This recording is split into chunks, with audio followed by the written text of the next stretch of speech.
It's a common phenomenon for small companies with zero market share to take a ton of risk. Since they don't have anything to lose and everything to gain, this makes perfect sense. Then as they slowly claw some market share and customers away from more established existing companies, they shift slightly. Instead of only wanting to get market share, they want to protect the amount of market share they have. The more they get, the more they shift into protective mode. There was this very interesting public speaking seminar a few years ago. When it started, everybody thought they were in the wrong seminar. But at the same time, they were not so upset. They figured since it was a public speaking seminar, they'd have to do a bunch of public speaking practices. But since they weren't doing anything that seemed related to public speaking, people were just kind of relieved that they didn't have to get up and talk.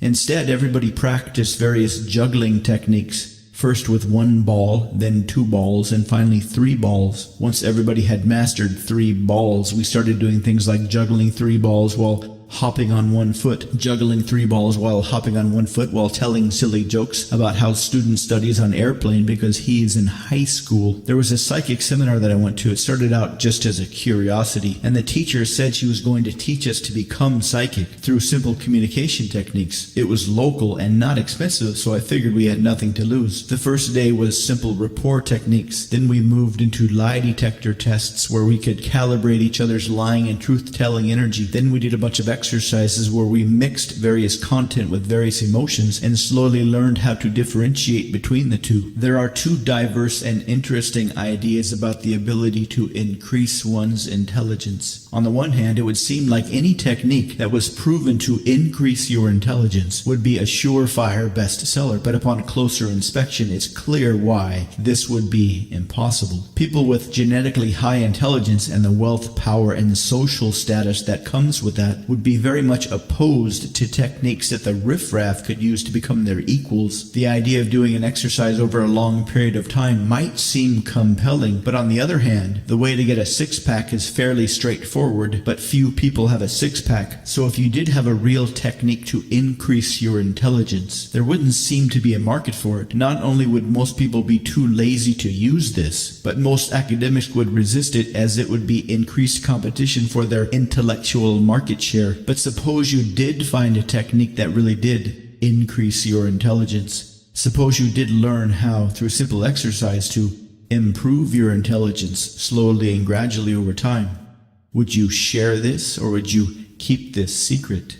If you found an ATM that didn't have any cameras, didn't keep any records, but always spit out stacks of hundreds when you entered your birthday, would you tell people? Or would you keep this secret? The second day, everybody reported the strangest dreams. We all sat around and shared our dreams, and after about an hour, it felt like we all had the same collective dream. Then we just kind of eased back into the rapport exercises, and we were able to seemingly read each other's minds. It was like the exercises we did the day before were the basic components of psychic energy. The instructor said that all people are psychic.